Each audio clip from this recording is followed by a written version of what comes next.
ये कहानी अलादीन नाम के एक राजा के ऊपर आधारित है जो दिमाग से पूरी तरह पैदल होता है। अब पूरी तरह बेवकूफ होने की वजह से वो अपने देश में क्या क्या कारनामे करता है, ये हम आज की इस एक्सप्लेनेशन में देखने वाले हैं। आज मैं जिस फिल्म को एक्सप्लेन करने वाला हूँ उसका नाम है द डिक्टेटर और ये फिल्म 2012 में रिलीज हुई थी। मूवी की शुरुआत में हमें एक काल्पनिक देश वाडिया दिखाया जाता है। वाडिया में एक बच्चे का जन्म होता है जिसका नाम अलादीन रखा जाता है। अलादीन के जन्म के बाद से ही उसकी मां को मार दिया जाता है और इसके कुछ सालों बाद ही उसके बाप की भी हत्या कर दी जाती है और अब सिर्फ 7 साल की उम्र में अलादीन वाडिया का राजा बन जाता है।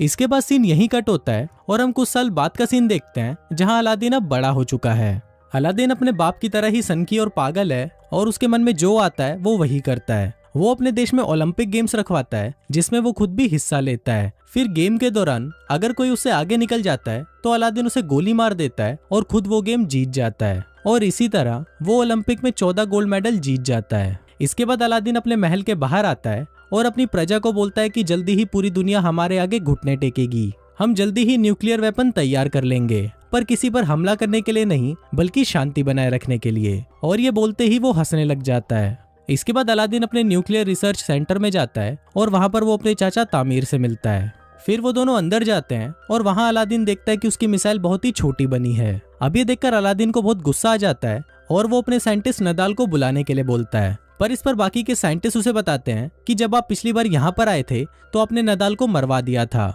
अलादीन को इस बारे में कुछ याद नहीं होता, पर जब वो अपने दिमाग पर जोर डालता है तब उसे याद आता है कि जब वो 2 साल पहले यहाँ पर आया था तो उसने अपने साइंटिस्ट नदाल को मरवा दिया था। अब फिल्म वापस प्रेजेंट में आती है और एक साइंटिस्ट अलादीन को बोलता है कि शायद आप ये बात भूल गए थे, पर इस पर अलादीन हंसते हुए उसे बोलता है कि मैं भूला नहीं था और फिर वो उस साइंटिस्ट को भी मरवा देता है। इसके बाद अलादीन वापस अपने महल में आ जाता है जहाँ पर उसकी सिक्योरिटी में सिर्फ लड़कियां होती हैं। दरअसल अलादीन अपनी सिक्योरिटी के लिए सिर्फ लड़कियां ही रखता है ताकि बाद में वो उन्हें बचा सके। फिर जब अलादीन अपनी कार से बाहर निकलता है तभी वहाँ एक आदमी आकर उसे गोली मार देता है, पर बाद में हमें पता चलता है कि ये आदमी अलादीन नहीं बल्कि उसका डुप्लीकेट था। दरअसल अलादीन हमेशा ही अपने साथ एक डुप्लीकेट रखता है ताकि जब भी उस पर हमला हो तो हमेशा उसका डुप्लीकेट ही मारा जाए।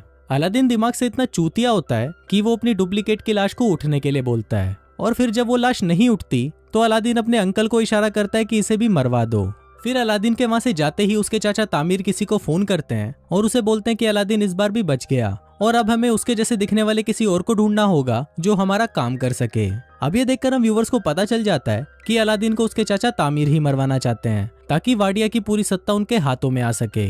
इसके बाद ये लोग अलादीन के हमशक्ल को ढूंढना शुरू करते हैं और उन्हें एक आदमी मिल भी जाता है जो बिल्कुल अलादीन की तरह दिखता था, पर यह आदमी भी अलादीन की तरह ही दिमाग से पैदल होता है। दूसरी तरफ हम अलादीन को देखते हैं जो एक हॉलीवुड एक्ट्रेस मेगन फॉक्स के साथ पलंग तोड़ रहा होता है और पलंग तोड़ने के बाद वो उसके साथ एक फोटो खिंचवाता है और वो उस फोटो को अपनी दीवार पर चिपका देता है। उसी दीवार पर हम और भी कई सारी लड़कियों की फोटोज देखते हैं जिनके साथ अलादीन अब तक पलंग तोड़ चुका है। फिर अगले दिन जब अलादीन वीडियो गेम खेल रहा होता है तभी वहां पर उसके चाचा तामीर आते हैं और उसे बोलते हैं कि तुम्हें अमेरिका जाकर अपने परमाणु हथियार बनाने के बारे में उन्हें सफाई देनी होगी और अगर तुमने ऐसा नहीं किया तो वो लोग अपनी फौज को यहाँ बेचकर वाडिया पर कब्जा कर लेंगे।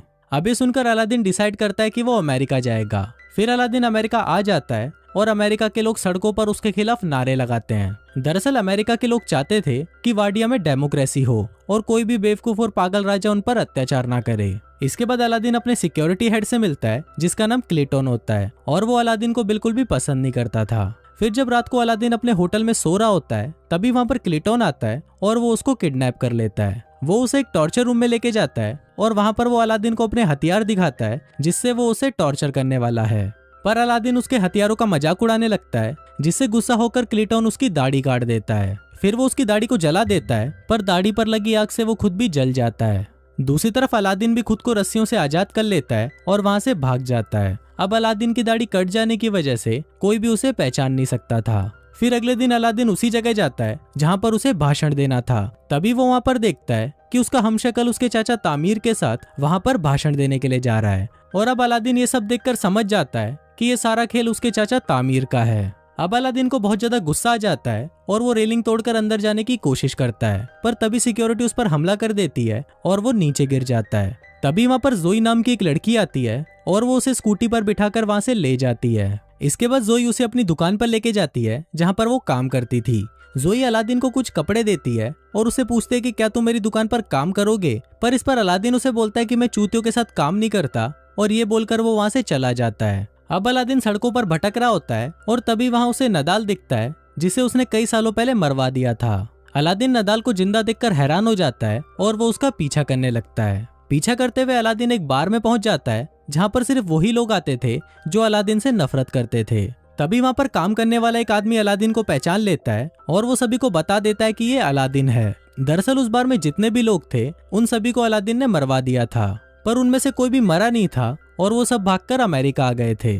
इसके बाद वो सभी अलादीन को पकड़ लेते हैं और उसे मारने की कोशिश करते हैं। वो अलादीन को टपकाने ही वाले होते हैं कि तभी वहाँ पर नदाल आ जाता है और उन सभी को बोलता है कि ये मेरा कजन है। दरअसल यहाँ पर नदाल ने अलादीन को पहचान लिया था। इसके बाद नदाल उससे पूछता है कि तुम यहाँ पर क्या कर रहे हो, तो अलादीन उसे बताता है कि उसके चाचा तामिर ने उसे धोखा दिया और वो वाडिया पर कब्जा करना चाहते हैं। फिर अलादीन नदाल को बोलता है कि तुम्हें मेरी हेल्प करनी होगी, जिस पर नदाल मान तो जाता है, पर वो उसे बोलता है कि मुझे मेरी नौकरी वापस चाहिए, जिस पर अलादीन भी मान जाता है। फिर अगले दिन अलादीन और नदाल उस होटल के पास जाते हैं जहाँ पर अलादीन का हमशक्ल रहता है। तभी वहाँ पर अलादीन जोई को देखता है और उससे छुपने लगता है। फिर नदाल उसे पूछता है कि तुम ऐसा क्यों कर रहे हो, तो अलादीन उसे बताता है कि मुझे वो लड़की बिल्कुल भी पसंद नहीं है, जिस पर नदाल उसे बोलता है कि अगर तुम इस लड़की को जानते हो तो उसकी मदद से हम इस होटल में आसानी से पहुंच सकते हैं। अब अलादीन ना चाहते हुए भी जोई की शॉप में काम करने लगता है, पर वहाँ पर वो ढंग से काम करने की बजाय सभी चीजों को बिगाड़ देता है। फिर अलादीन को नदाल का कॉल आता है और वो उसे बताता है कि मैंने सारा प्लान बना लिया है, हम कैंटीन के सामान के बहाने से उस होटल में जाएंगे और वहाँ पर नकली अलादीन को हटाकर उसकी जगह असली अलादीन को ले आएंगे। अब अलादीन को ये प्लान अच्छा लगता है और इसके साथ साथ उसे धीरे धीरे जोई भी पसंद आने लगती है, जिसकी वजह से अब वो शॉप में अच्छे से काम करने लग जाता है और वो उसकी शॉप का पूरा नक्शा ही बदल देता है। फिर एक दिन शॉप में एक औरत को लेबर पेन होने लगता है और उस समय इतना वक्त नहीं था कि उसे हॉस्पिटल ले जाया जा सके। अब अलादीन को पता नहीं होता कि डिलीवरी कैसे करवाई जाती है, पर फिर भी वो उस औरत की सक्सेसफुल डिलीवरी करवा देता है। अब ये देखकर जोई भी अलादीन से इम्प्रेस हो जाती है और उसे उससे प्यार हो जाता है। फिर जोई अलादीन को बोलती है कि वो अपनी पूरी जिंदगी उसके साथ बिताना चाहती है, पर इससे पहले अलादीन उसे बोलता है कि मैं तुम्हें कुछ बताना चाहता हूँ, और फिर वो जोई को अपनी सच्चाई बता देता है। अब सब कुछ सच जानने के बाद जोई उससे बहुत गुस्सा हो जाती है और वो उसे वहाँ से जाने के लिए बोलती है। फिर अलादीन जब सड़कों पर घूम रहा होता है तो वो टीवी पर देखता है कि वाडिया के लोग उसके जाने से बहुत ज्यादा खुश हैं और वो अपने देश में डिक्टेटरशिप नहीं चाहते। अब ये सब देखकर अलादीन को लगता है कि शायद उसे कोई भी पसंद नहीं करता, इसलिए वो डिसाइड करता है कि वो अपनी जान दे देगा। फिर वो एक पुल से कूदकर अपनी जान देने ही वाला होता है कि तभी वहाँ पर नदाल आ जाता है और उसे समझाने लगता है।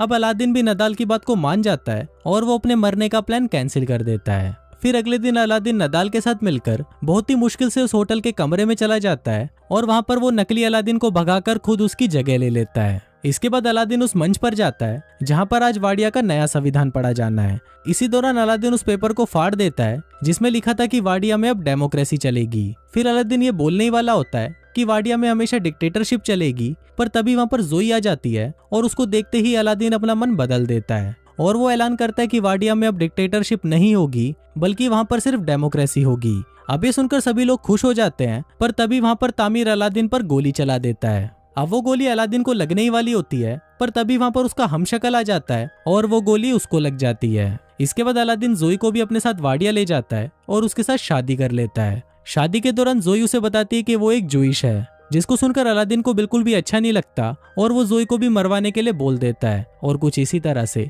ये फिल्म यहीं खत्म हो जाती है।